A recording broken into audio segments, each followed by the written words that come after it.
Hi, I'm Larry Hahn. This is the second in a series of 3 tapes which accompany a book I've written about framing an entire house. Now in tape 1, we framed the floor. In this tape, we're going to frame the walls. Here's a preview of what you're going to see. We start by laying out and snapping wall locations on the floor deck. Then we cut and position the wall plates. Cut the parts for the walls and detail the plates. Next we can nail the walls together and lift them into position, both the exterior walls and the interior. After nailing all the walls together at the laps, we finish up by plumbing each wall and aligning.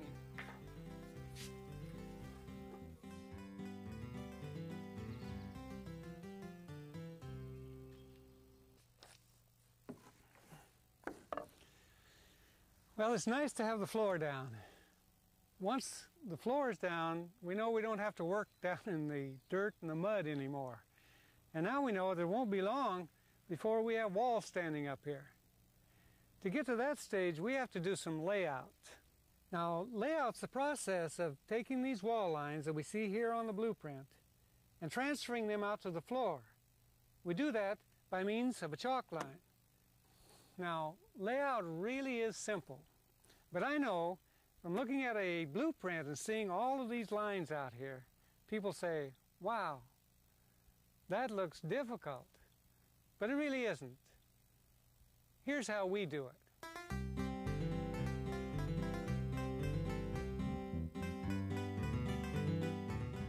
Our plans for this house show that the outside walls are 2x6. And to mark the location of these walls on the floor deck, we use a 2x6 block, marking in 5.5 inches from the edge on each end of the building. Now if your walls are 2x4, well then use a block that size. And next we run a dry line down the length of the building between those marks, and we tie it off.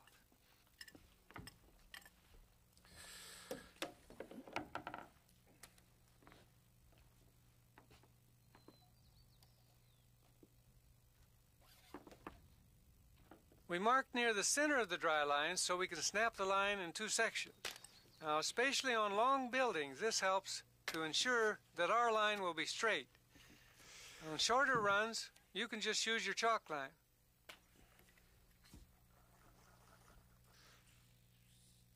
I got 32.3. At this point, it never hurts to recheck to make sure the exterior walls are parallel. Okay, we're within 1/8, Joe. Looks good.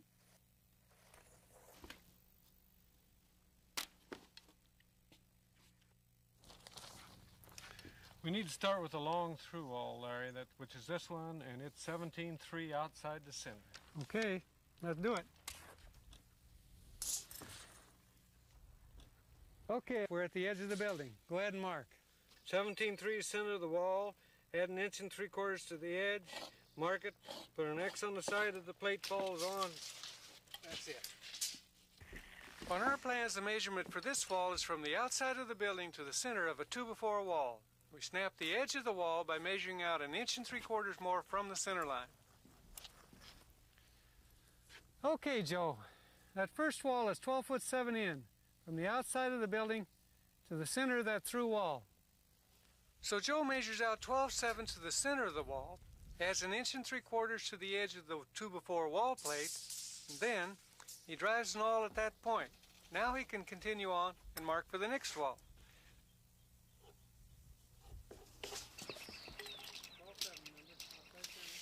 Now, of course, each wall line needs a pair of marks on the floor before it can be snapped, and that's what Joe's doing here on the 12/7 wall. And you can see this wall has some plumbing in it.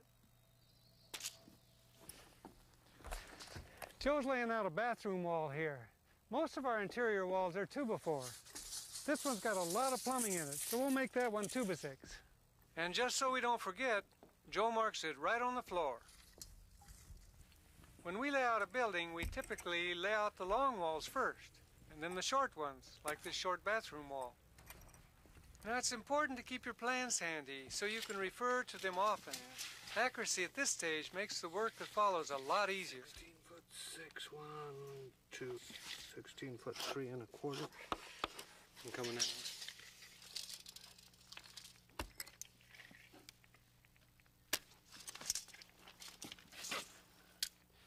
There's a small hallway right here, but no door and actually no wall, so we're going to mark this one out. And down here the line got run by a little bit too far, so we'll mark it out too so it doesn't get plated. All right, Larry, I guess all we got left to do is run a end on that wall right there and we're done. Okay.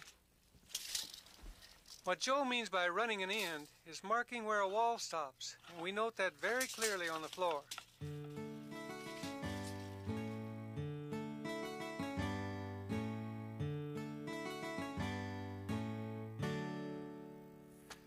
Well, it didn't take Joe and I long to lay out this floor. We're all done, except we still got a rake wall. Take a look at these blueprints. Here we are right here. This is a rake wall. Goes up at an angle, follows the slope of the roof. It's the wall that sits right here on the end, all the way down through here. We'll build it and we'll raise it up like this, and it'll go up like this, following the pitch of the roof. Take a look at the blueprints again. Each stud in this wall is going to be a different length.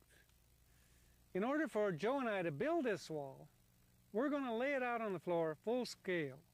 Here's how it's done. I've been doing some sketching here to show you how to lay out a rake wall over here on our floor. Now this rake wall has a pitch of 4 1/12. Well, back on our floor, these dotted lines represent the chalk line that we snapped for our wall plates. So down here at the bottom chalk line, we come up 92 1/4, that's a stud length. Make a mark. At the bottom, on the outside of the building, we come over 12 feet and make another mark. From that point again, up 92 1/4 inches. We make another mark. From this point, we come up in feet, whatever our pitch is in inches. 4 inches, we come up 4 feet. And we connect those 2 points. Now, doesn't matter how wide this rake wall is. We can build it to here, or we can build it to way over here. With this outline, we can build it right on the floor. And we come up here 92 1/4. And another 4 feet. Then we come over here 12 feet. From the outside. Got it? Okay. Then at that point, we come up again 92 1/4. And 4 more feet, and that X is right there. So without using a lot of fancy math, we're able to establish our 4/12 pitch. We snap a line right through our X's. First one side, then the other. And this leaves us a full-scale outline of the rake wall right on the floor.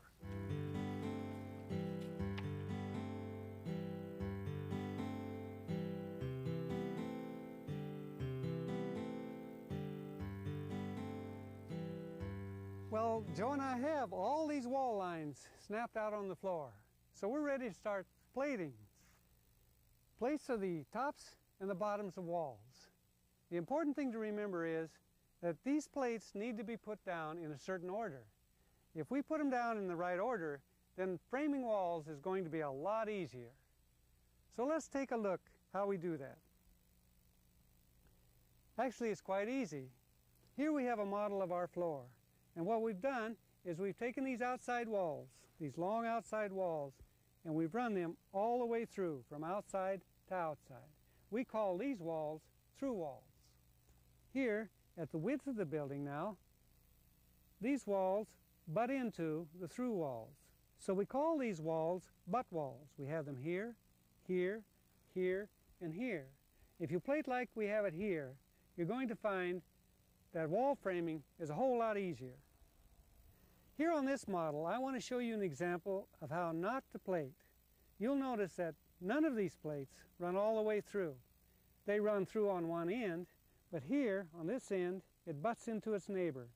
And that's true of this one, and this one. Now, if you plate like this, we call this style log cabin style, you'll find that when you raise walls, you'll always have one in the way. But look, let me show you something simple. Make a little change. See what happens? You now have these two walls that run all the way through. And these walls butt to them. So, we'll build our walls like this. We raise these two through walls, and then we can raise these two butt walls. No problems. It's time to pack lumber. We're scattering all our 2x6 plates for the exterior walls. At this stage, we haven't cut any of them to length. And now, with all the plates scattered, we can start positioning and cutting them. This is a butt wall, so Joe flushes his end to the chalk line, and he tacks it right on the line with an 8-penny nail. We don't want these plates to move around. At my end, I saw to the chalk line. I don't need a square or a measuring tape here to cut accurately.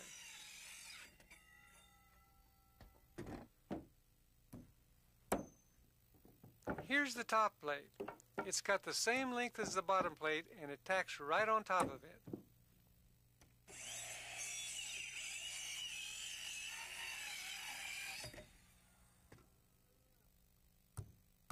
This is another butt wall. Got it, Joe? Yes, sir. Again, tacked right on the line. I use a 2x6 block as a guide to cut it back 5.5 inches from the through wall.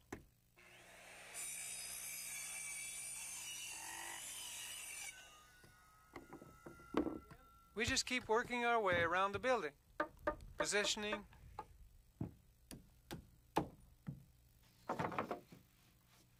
okay, tacking, cutting. But take time to cut these plates accurately. It'll save you a lot of headaches later on. Okay. You can see that this wall has some plumbing pipes in it. Here we can cut the plate so it butts the pipe.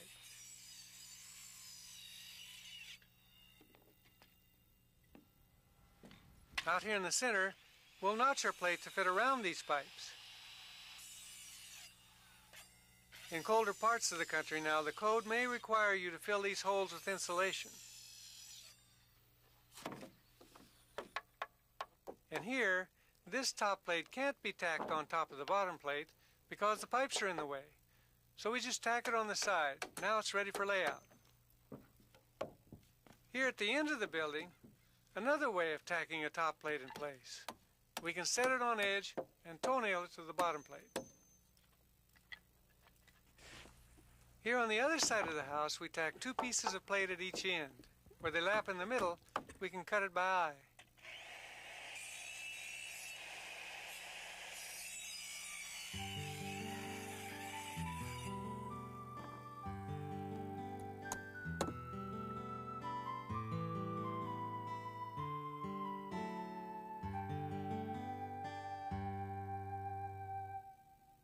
We're done tacking the exterior plates.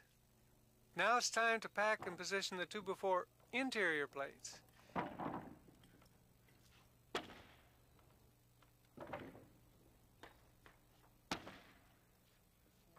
Interior plating should go pretty smoothly.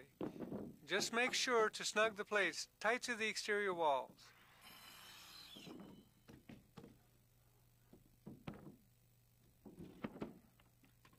And again, we have to cut around any pipes, and then we tack the plates down on the X side of the line.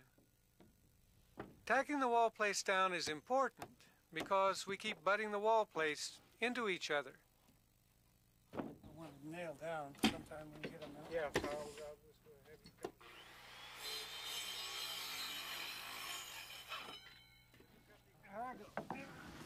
Okay, cut that. Here are the plates for that end wall. We cut them both right on the line.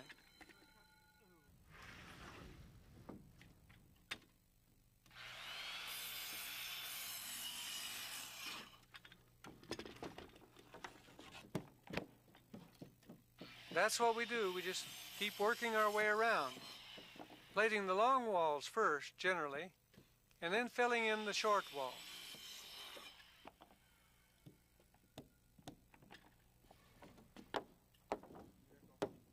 It's important to tack the top plate directly over the bottom plate.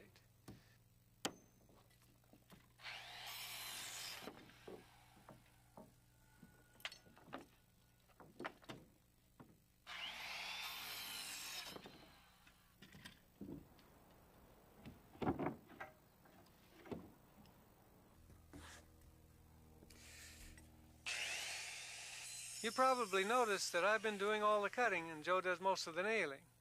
We work together. It's just more efficient that way.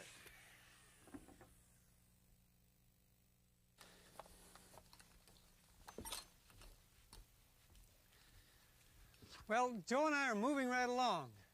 This place is finally beginning to look like a house. All the plating is done, and you can see over here the outline of a bedroom.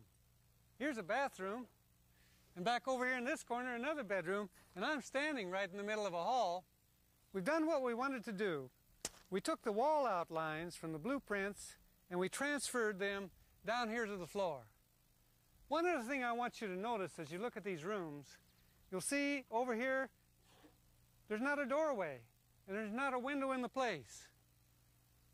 We paid absolutely no attention to any door or window. Well, let's take a look at these blueprints. Here's a small closet with a doorway. What it looks like is that the wall comes over here and stops. Then the doorway, then the wall starts up again. Well, here's the closet right down here. Both those plates run all the way through. There's no visible sign of any door. Back to the blueprints. Here's another one, right here. It goes into this bedroom. But take a look again. Those plates run all the way through. So that's what Joe and I have done. We've run our top and bottom plate across all of those doorways. Later on, we'll come back and we'll cut out sections of that bottom plate and leave room for these doors. Before we do any more work, let's review a few of the things that Joe and I have been doing. Here, this wall here, it's got pipes coming up through it. We couldn't set this plate on top of it like this. We just set it right alongside. Now we can lay out across both of them. Here's another style. This wall too has pipes. So we set the top plate here on edge, and again, we can do our layout across both plates. Over here, 2x6 wall. Got a lot of pipes in this wall. So what did we do? We ran this wall in 2x6. That'll leave plenty of room for all the pipes the plumber's going to put in there. Here we have a toilet. We needed a little bit more room for that toilet, so instead of a 3.5-inch wall, we ran one in 1.5 inches. That's a few of the things that we're going to do. There's lots more to come. Let's get on with our work.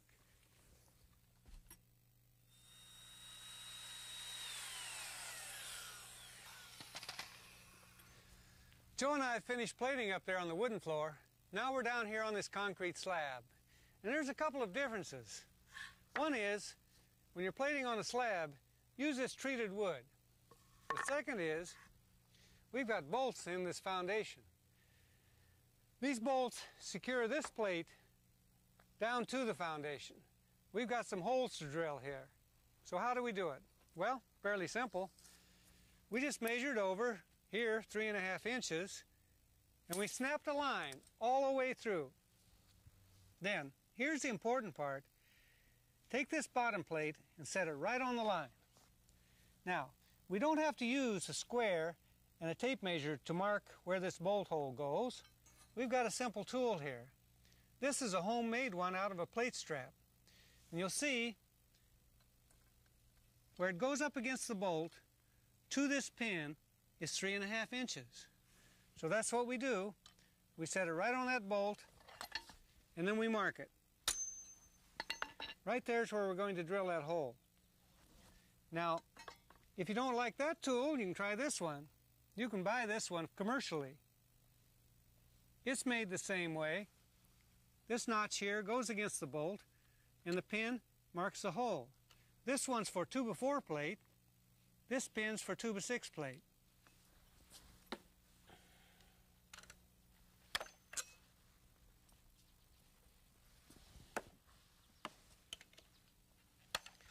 Now, if you don't like to bend over, you can use this tool. It's a stand-up bolt marker. Put it on the bolt. This one works for 2x4 this way. If you got 2x6, just turn it around. Put it on the bolt, straight out. Square it up with the material. Mark your bolt.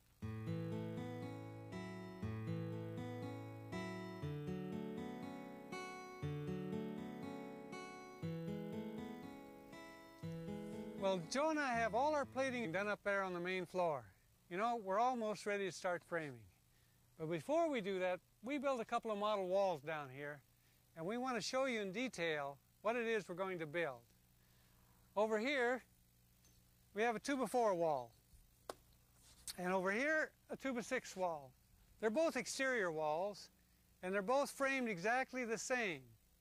These really are typical walls. Once you learn how to build these two walls, you can frame most anything you want to frame. So let's take a look at them in detail. Up here we have a double top plate. These plates help hold the entire structure together. Underneath these plates, we nail both studs and these top cripples. These cripples take the weight from above and they transfer it down to this header. This header acts as a bridge over the window opening. It, in turn, is supported by a trimmer on each side. These trimmers come down and set on a rough sill. The rough sill leaves an opening for the window.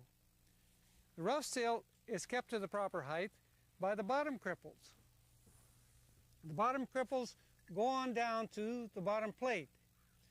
The bottom plate itself sits right here on the foundation, and that foundation supports the entire weight of the building. But one last thing now about this window frame. This whole structure is held together by these two king studs that are nailed one on each side. They run from the top plate clear down to the bottom plate. Now, one of the things that you're going to notice looking at these headers is that they run throughout the building at exactly the same height. Well, carpenters maintain that height by use of a story pole. Let's take a look over here. The standard height for us where we frame is 6 foot 10 inches, right there. And once we know the size of the header, here we're using a 4x6, what's left over on this story pole is the length of our top cripple. Here we have a 3/0 window opening. That's carpenter talk for 36 inches. On this story pole, we've laid out for the rough sill. Well, what's left over on that story pole is then the length of the bottom cripple. That's simple enough. Now let's take a look over here.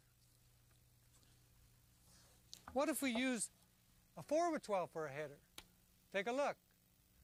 We don't even have to use any top cripples. Well, what about if we have a smaller header and a taller window opening? That's where the story pole comes in again. We have a 4x4 header right here. What's left over on this story pole shows us the length of this top cripple. Now down here, we have a 4/0 window. That's 48 inches. Again, what's left over on this story pole is the length of this bottom cripple. Now, one more thing about window trimmers. You remember over here, we used a floating trimmer. It goes from the header clear down to the rough sill. That's the kind of trimmer that we use when we're nailing in wooden window frames. But here's another style. On this window, we used a continuous trimmer that runs from the header all the way down to the bottom plate. We normally use this kind of trimmer when we're nailing in metal window frames. There's more about that in the book. Now, let's take a look at these headers.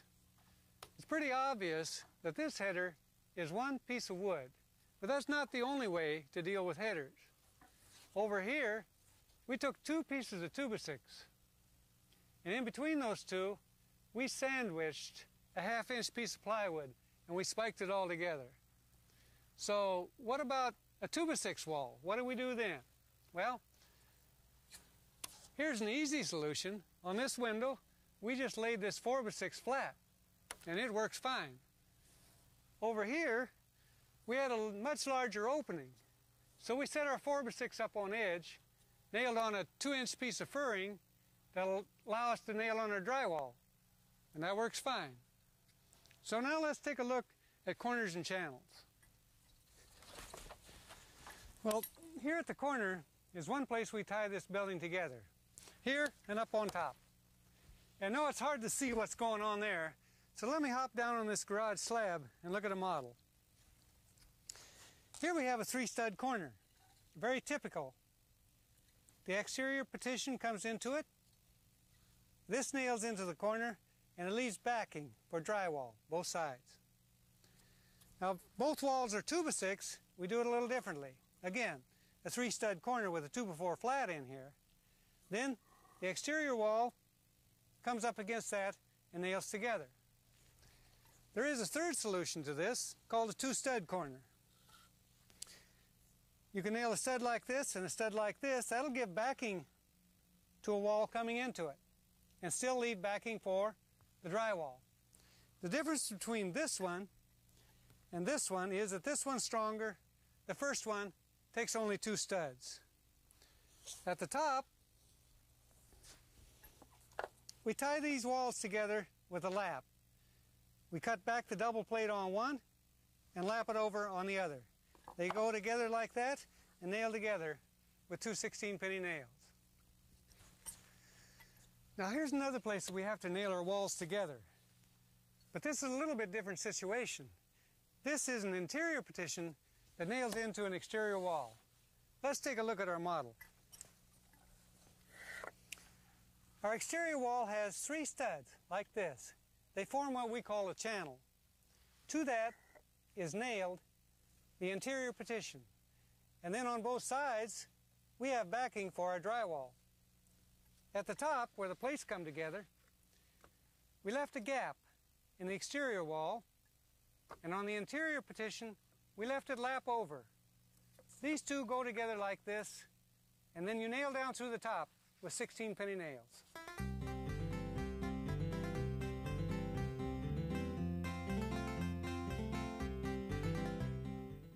Well, before Joe and I can put the walls together, we need some parts. The most efficient thing to do is cut all the parts at one time. Here I've got the chop saw set up. I'm cutting bottom cripples. We can also cut top cripples, sails, and headers at this stage, and stack them right up here on the deck near the saw.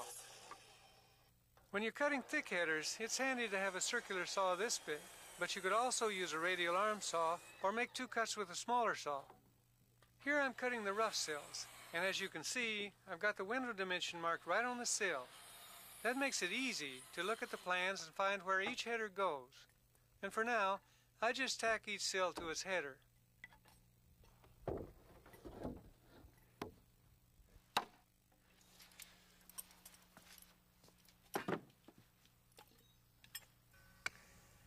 Didn't take Joe and I long to cut our cripples, and over here we have our headers. We knew how many we needed because we made ourselves up a cutting list. Most of the information on this list, it came straight off these blueprints. For example, here we have a 6040 window that takes a 4x6 header. We took that and we listed it right up here, 6040. We counted and we found we needed 8 of those headers. We counted all the windows and doors that we needed on these blueprints and we listed them right on our cutting list. Now, the length of these headers, well, that varies, but there's a lot more about this in the book. Over here, we have the length of our trimmers and our top and bottom cripples. That comes straight off the story pole. Down here, we've totaled up the number of top and bottom cripples that we need. We got that by cutting 1 cripple for every foot of header. It's as simple as that.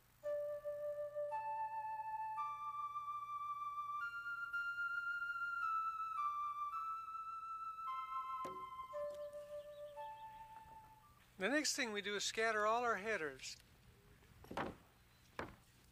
Scattering headers on the plates means that we match the size written on the plans with the size written on the headers and place each one in its approximate location on the plates.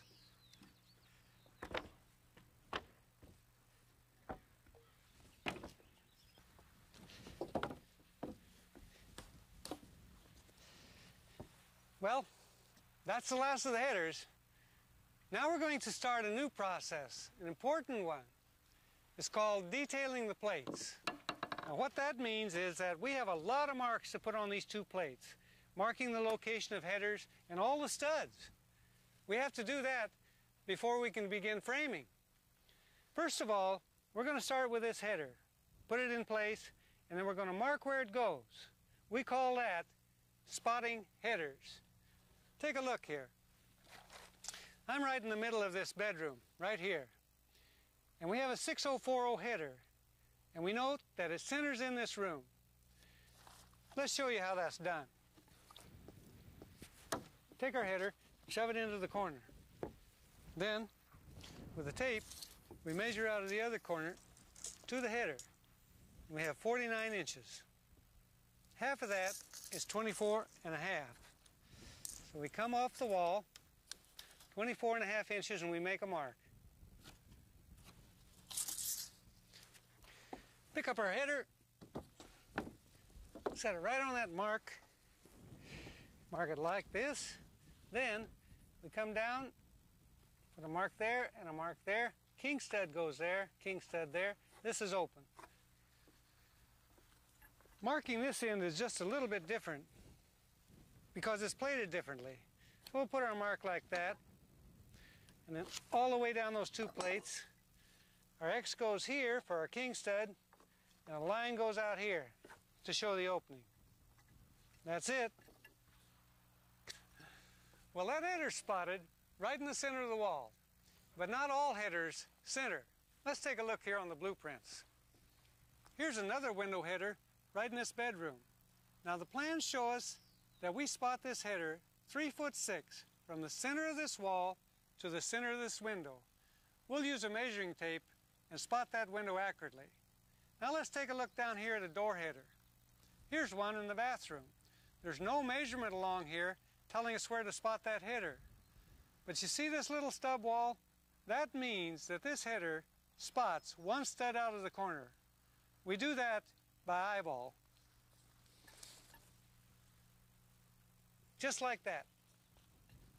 Well, you can use the eyeball method on some headers, but others you have to measure. Like this one, Joe is centering for a closet. I'm going to center this thing just by looking. Now this is another closet, but it's one stud out from each corner, and Joe just eyeballs the location. Here we are in the garage, and the garage door is big. The code requires a big header. The layout for it, it's the same as for any other header. A line indicating the edge of the header, and then an X on each side for the king studs. Okay. Now this garage header is an exception. There are no top cripples above, and in fact, since we need enough headroom for cars, we eliminate the top plate, and we note this on the header. With the headers detailed on the plates, well, the next thing is to mark wall intersections. This is where the channel studs will be. I'm using a homemade tee. It's made out of 2x4s for this. You can see that I've marked on each side of the plate and across the top and edges. Here's a lightweight corner marker. It's aluminum, but it serves the same purpose.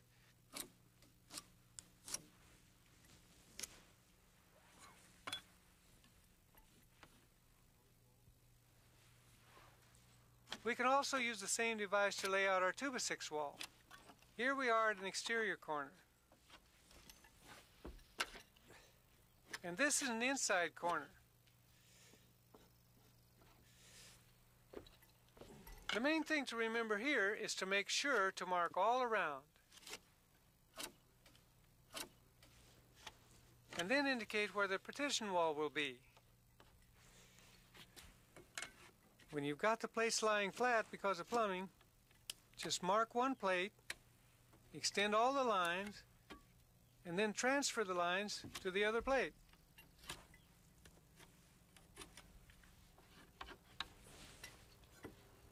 Here we've got a top plate sitting up on edge, and we just have to mark the lines all the way around. Getting the layout right at this stage will make for square and plumb walls later.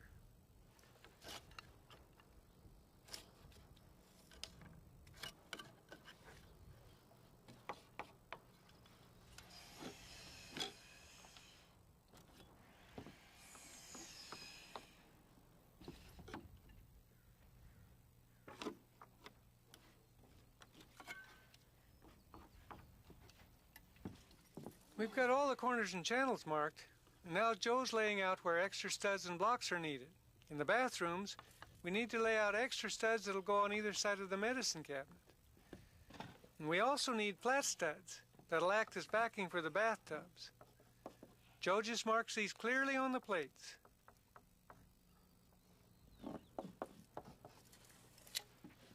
In the same area, we need to place a stud on each side of the water pipes for the tub.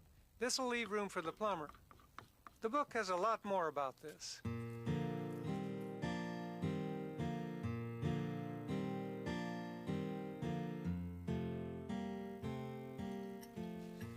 Well, all our detailing is finished, except we still have to mark stud location on all these plates. When I was learning to be a carpenter back in the late 40s, I was taught to hook my tape on the outside. Mark 16 inches on center, 32, 48, and so on, down the line, never changing layout at all. But since then, I've learned to change and do things just a little bit more efficiently. First of all, we use this layout stick. It allows you, without a measuring tape, to lay out your studs at 16 inches on center, 32, and 48. Or, if you want to use this middle leg, then you can lay out your studs at 24 inches on center. Instead of starting our layout like we used to here at the corner, we started right here. And that's because at that point, we have a corner that's going to set in there, so we already have a stud there. So that's where we begin our layout. We mark our first layout and our second. And that takes care of this section of the wall. The studs are 16 inches on center, it complies with the code, and is structurally sound. So now we have a header. We know that at the end of the header, we have a king stud. So that allows us to begin our layout right alongside this king stud.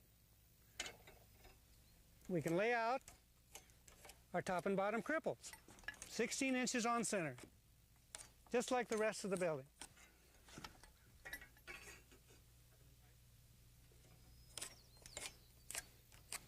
Here we are at the end of the header again, another king stud. So we can change layout again. Beginning right there, we take off 16 inches on center. Now, here's something that's interesting. If we continue our layout from this point, 16 inches on center, then between these two walls, these walls right here, we get two studs in this short little section of wall. But we really don't need that many. Let me show you what's going to happen. At this point, we have a channel. So we already have a stud right here. That allows us to begin our stud layout all over and put one stud right here. And that's all we need. So now, what does it mean to change our layout constantly up and down these walls? Well, it means that we're going to save a lot of studs and time. We comply with the building code. There's no change in the building structurally, and there's plenty of wood down through here to nail on our drywall and our siding.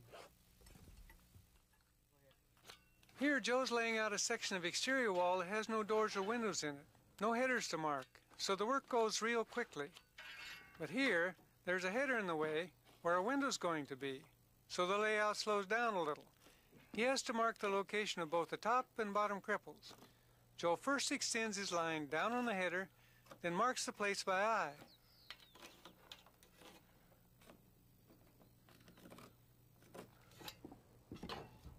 The inside walls get marked the same way.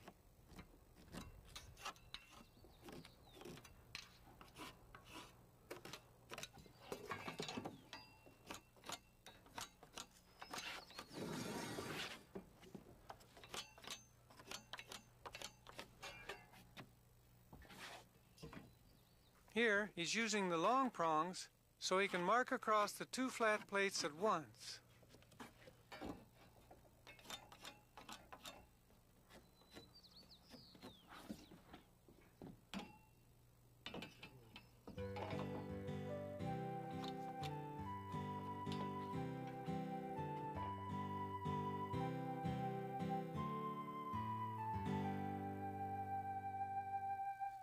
Well, now that the plates are all detailed and we know where the parts will go, we can start scattering the cripples. We know how many we need, one at each end of the header and one for each layout in between. And you can see we took time to mark the lengths of the cripples on the headers so we know where they go. On this wall we have 6 1/4 inch top cripples and 30 1/2 inch bottom cripples.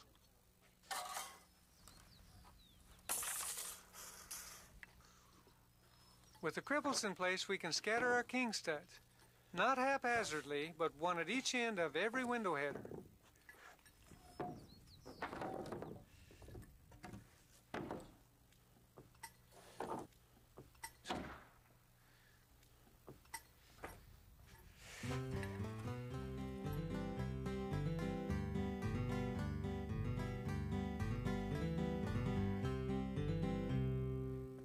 We start framing a wall by separating the sill from its header, dragging it back into its position, and then bringing the header back into its position. The next thing is to toenail the cripples to the header, following the layout lines.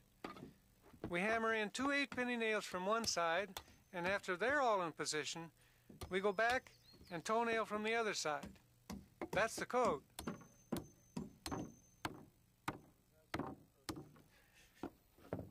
Then we flop the header unit on its side and position and nail off the bottom cripples. 2 16 pennies through the sill into each cripple. That'll do it. Right there, you can see our layout lines.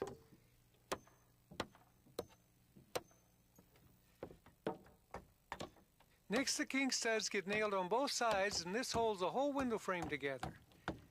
Make sure to flush the king stud with the end of the bottom cripple. Nail a couple of 16s into the end of the rough sill, and at the top, flush it up. 3 or 4 16s through the king stud into the header. That'll hold it just fine. The nice thing about building this way is that if all the pieces have been cut to the proper length, then the rough opening should be just right. Here's another look at how I do it. First, I separate the sill from the header and position them both. I know roughly where these go because the king studs are on either side, and I can spot where the top end is. Next, I position the bottom cripples. Then I nail them off.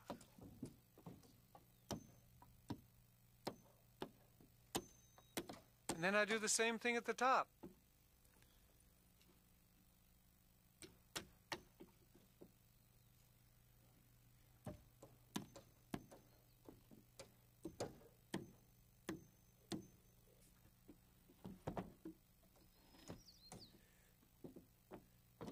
Finally, I nail everything together with the king studs.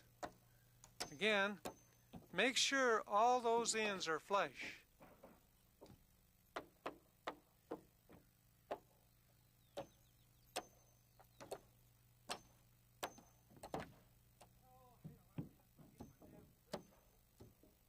And that's all there is to it.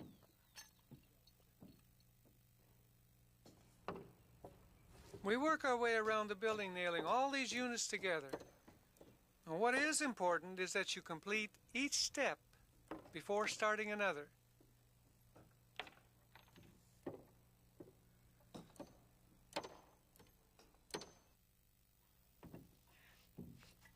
With all the window frames nailed together, we can start building walls. We scatter all our studs, and with these in place, we pull loose the top plate, walk it back, and begin nailing. Here we're nailing to one of the window frames, following our layout on the plate. Joe and I find it more efficient to start at one end and just keep working down the line, bringing up pieces of top plate as we need to. And you'll notice this wall is raised up off the floor a bit. That's because it's sitting on other walls.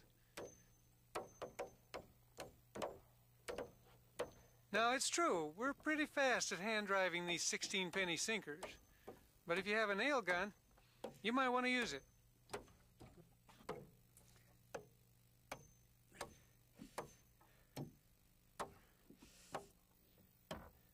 This is a channel unit. Another wall will intersect at this point. It's nailed together with 16-penny nails along the side and through the plates. Once the top plate is nailed on, we nail off the bottom. Now the double plate goes on. Joe holds this end 5.5 inches back for the lap. And I cut the other end just to one side of an interior wall channel. Now the idea is to nail off the double plate along the entire length of the wall, leaving gaps only where the double plate of intersecting walls will lap over. You can see that pretty clearly here. Long, heavy walls are usually broken into sections. Joe's just nailing up to a place where we're going to break this wall. The double plate has to lap at least 4 feet at any break in the top plate. On the other side of the break now, Joe starts the nails. We'll finish them off after the walls are raised. Walls need to be braced. The code requires a brace in each corner and one every 25 feet. You could use plywood sheeting. Here we're using 1x6. We just position it diagonally across at least 4 studs, letting the ends run long. This 1x6 is flush with the wall face. No marks needed. Just cut along each side of the brace with your saw set to the right depth and work your way down.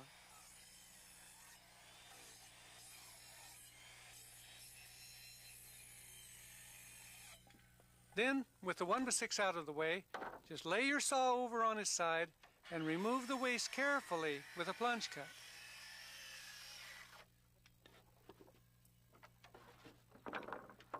Well, here's how the brace fits. I put it in position, then nail off the bottom end and the first stud with 8-penny nails. And then just start nails over the remaining studs and the top plates. They'll get nailed off after the walls are plumbed. And finally, I mark the trimmers to length and cut them accurately.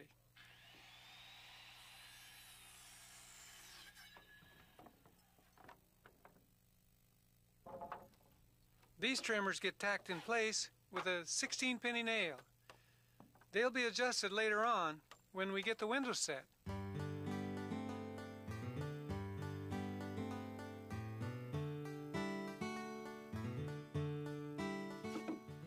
Well, we're about ready to raise walls. Now, to keep the wall from sliding off the edge, I'm nailing these pieces of 2x scrap to the rim. On this section of wall, we separate the double plate from the top plate a little bit. Then we raise it. Remember, be careful here. Lift with your legs, not with your back. You can see we already had the first section of wall up. Now, having separated the double plate from the top, these walls go together easily. The next thing I do is nail the 2 sections together at the lap. Okay. Well, sometimes you need to move the wall for endo, one way or the other. Just stick your hammer claw into the plate and lever it into position. When it's right, we nail the bottom plate to the floor with 1/16 in every stud space. The code doesn't require exterior wall sheeting on this house. When it does, we find it easier to sheet after the walls are raised. There's a lot more on this in the book. Finally, we run temporary braces both inside and out. Yeah, well, let's do it. Up we go. Yeah. Looking good.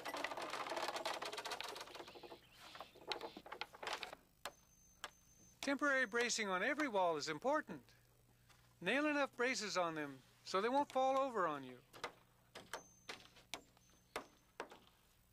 All right, Joe, let's move it. You need more? Yeah, I think we're close. Hold on, let me check. No, it's a hair too much. Back off, Scoosh. You got it? I'll work for you. Give me a little bit. It's a, whoop. Okay. We always need to keep our plates right on that inside chalk line. Sometimes you need a toenail to move it over.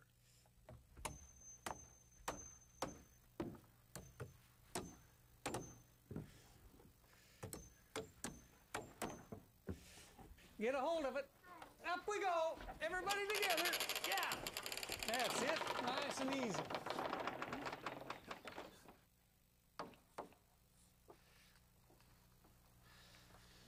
Actually, we didn't have much trouble with this long, heavy wall. It really helps to have some strong people. A couple other things that we did that made it easy. When we nailed this brace on, we left this through wall leaning out a bit, here 3-4 inches. That way, when we raised this butt wall, they didn't bind together. Sometimes, too, you have to cut back a 4-foot section of this double plate. We got it tacked on right here.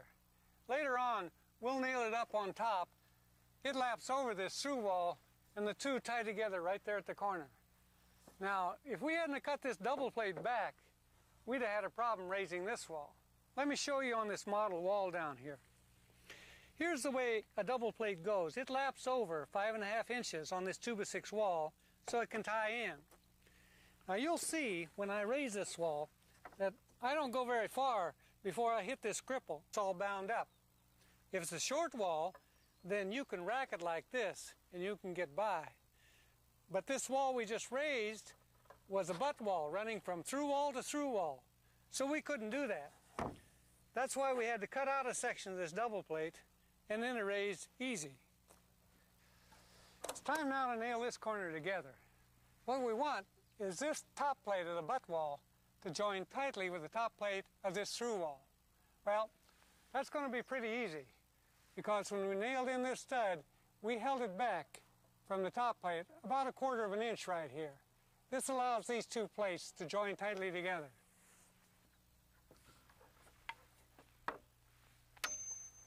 Most codes require that these corners be nailed together with 3/16.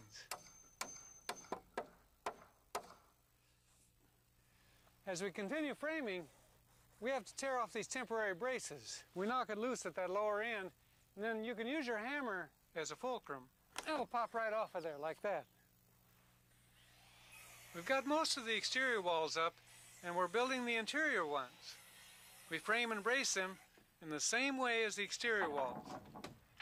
When you're nailing channels together, sometimes that backing stud drops down into the pocket. Just pick it up with a 16, then nail it off with 3/16 on each side. Here I'm cutting blocking for the medicine cabinet. I push the board up against the stud and I cut it by eye.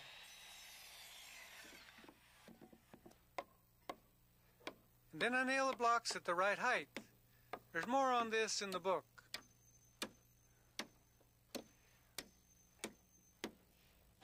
The inside walls need double plate just like the outside ones, and you can see I'm holding this piece to one side of the channel. I want to show you now another way to brace these walls. Here we have a metal framing brace.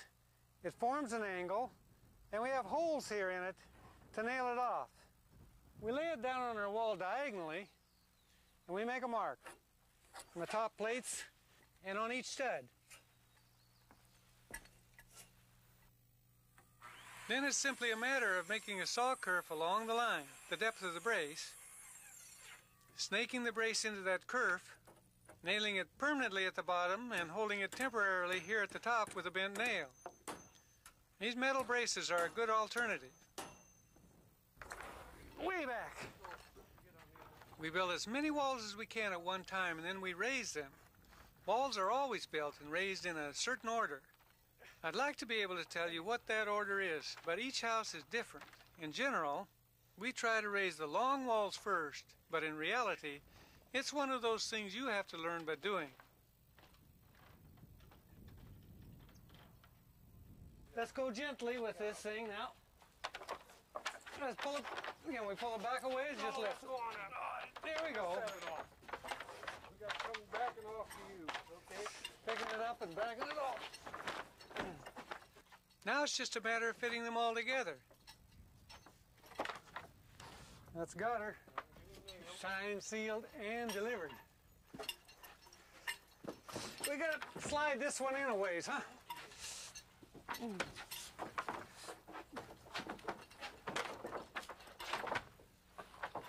That's it.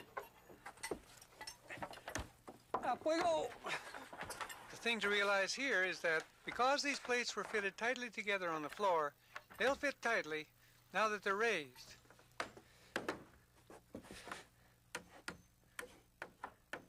We make sure each plate is on its chalk line, and then we nail it to the floor. Well, let's raise it. We can't forget to raise the garage walls. Yeah. Raise these walls right up on the bolts. Okay, I'll have to lift her over. You got the wall? Yeah, I got it. Alrighty. Here we go. Then with a short piece of 2x, it's easy to shift them into place.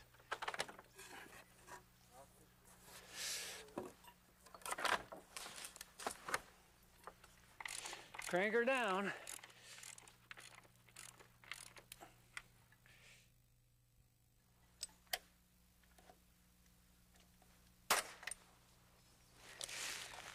We're here working on this slab. Now, all of the bottom plates down here of every interior wall has to be fastened to the concrete. On the outside, it wasn't any problem. We have bolts there coming up through the foundation. Here on these interior walls, we can fasten them down with this gun. It's a powder actuated tool. It has a clip, and these blank shells fire a pin. Here's a pin. It's basically just a hardened nail with a washer on it.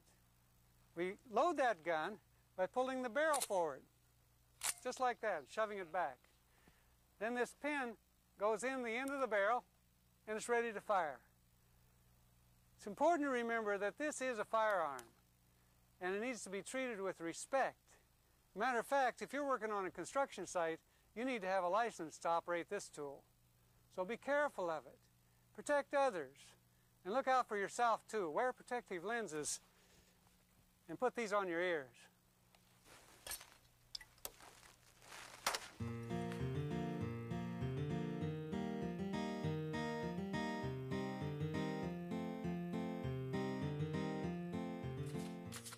Well, it's finally the right time, and we've got enough room to build our rake wall. Remember, this is the end wall we snapped out on the floor. The top of it follows the slope of the roof. On a rake wall, we nail the bottom plate on first. Then we bring up another plate, identical with the bottom, and flush up one end. Now the tops of these studs run long and will be marked and cut in a moment. Right now I'm placing them flush with the layout marks on the plate. I think we got it. Looks good. Once they're positioned, Joe and I transfer the chalk line we originally snapped on the floor to the studs. This line is where we'll cut them.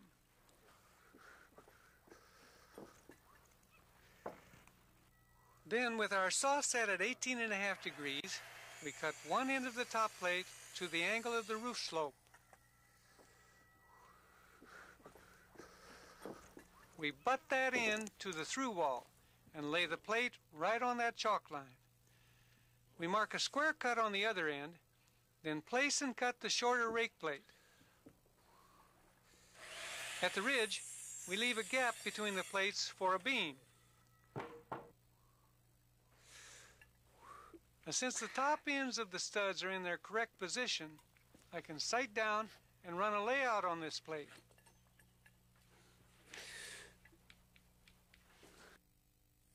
With the plate out of the way and the saw again set at 18.5 degrees, we can cut the studs and cripples the length.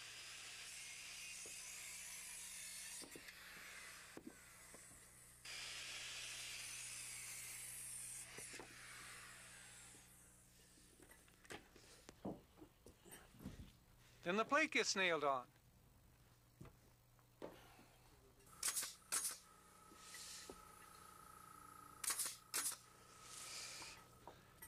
There's a lot more about rake walls in the book. Are we ready? Ready. Well, let's do it then. Everybody together. Up we go. That's one stage, two stage. We're doing it. We're doing it. We're doing it. Just keep going. Looking good. Looking real good. We just have to knock the double plate up here at the corner to get these two walls to join. Beautiful. Walls over 9 feet tall normally need a block in the middle to help strengthen the wall. That's the code.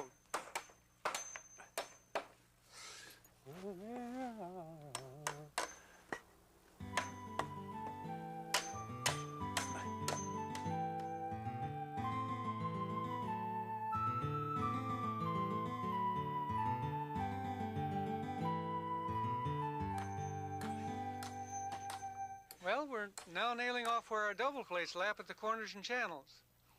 We want to draw these walls up tight to one another, right on layout. Sometimes that means using toenails to bring them together, and then a couple of 16s through the lap.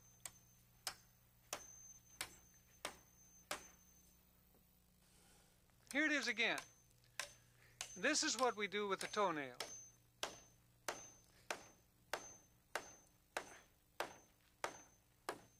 Here you can see that we're nailing it right on the layout marks. This is a corner, and again, we want it to be drawn tight, flush with the outside.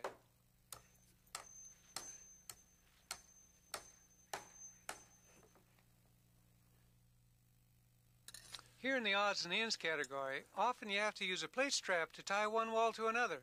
In this case, the garage to the main house.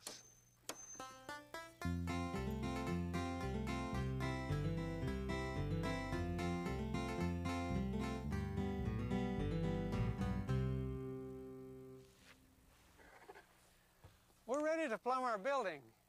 Plumb means that we want to make these walls straight up and down. Now you can use a 6 or an 8-foot level to do that, but a lot of carpenters like to use this 2-foot level. We attach it to a stud at the bottom here, and at the top we put on a 1x extension. That allows us to reach this top plate. Now the most important thing about this plumb stick is to make sure that it's accurate. There's a way to do that. Take it and place it flat against the wall, like this. Put that bubble right in the center. Make a mark here at the top and one at the bottom. And turn that stud all the way over.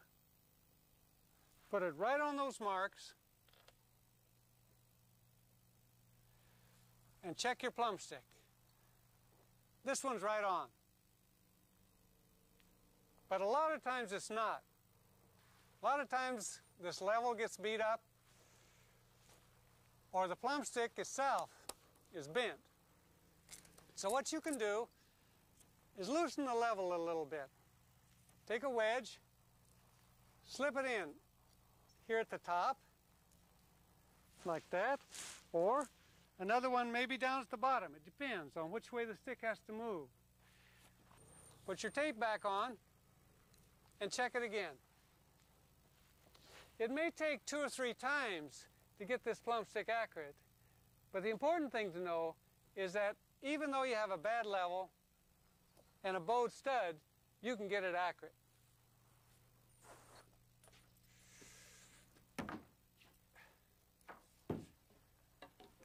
This away? Starting here in the corner, Joe holds the plumb stick and I use the stud as a brace, with the top end pointed the way the wall needs to move. Every wall needs to be plumbed. Most walls need to rack one way or the other. Then, when it's good, I nail it off.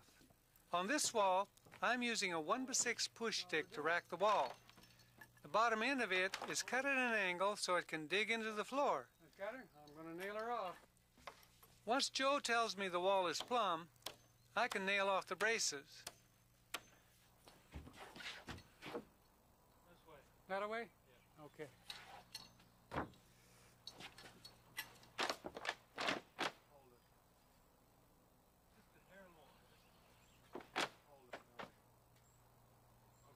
Got her? Yeah. All right, coming in. A little or a lot? The next thing to do is eyeball our walls for straight, moving them in or out. Yeah, that's it. This wall has to come in. I've nailed a 1x6 to the floor and the top plate, and I'm using a short stud as a levering device to bring the wall in.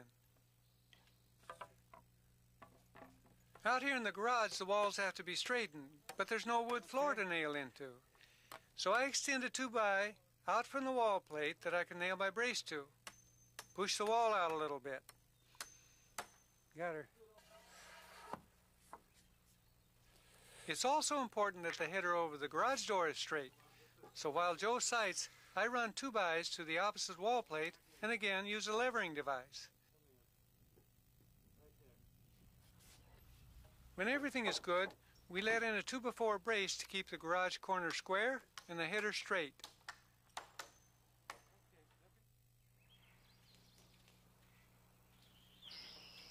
Another way to align walls is by stretching a dry line from corner to corner, and this line is held out 1.5 inches from the wall at each corner. At the middle of the run, Joe checks for straight using a 2x scrap. I push the wall in or out.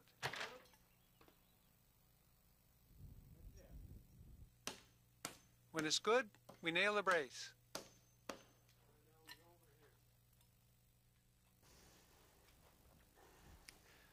Well, we have all our walls framed. We can straighten up a little bit and look around. Still got a lot of work to do. This front wall, for example, has a lot of windows in it. We couldn't get in a permanent brace. We'll come back on it later and nail on some plywood shear. Over here in these doors, you'll note we don't have our trimmers in. We like to wait on door trimmers. When we set our door jambs, then we'll get good straight stock. Now, this is a one-story house, but you might be building 2 stories. So what's the difference? Well, first of all, you have to have a heavier foundation. You got to pour a little more concrete. But this frame, it'll support a 2nd story. And if you know how to build this 1st floor here, well, then you can build a 2nd floor. There's very few differences between a 1st and a 2nd floor. You know, there really is no big secret to building. Especially to building this house, it's a simple one. If you understand how to use tools and understand basic carpentry principles, well, then you can build this house. There's a lot of complicated carpentry in the world, and there's a lot of complicated houses, but this isn't one of them. If you learn how to build this house, then you can go on to the more difficult ones.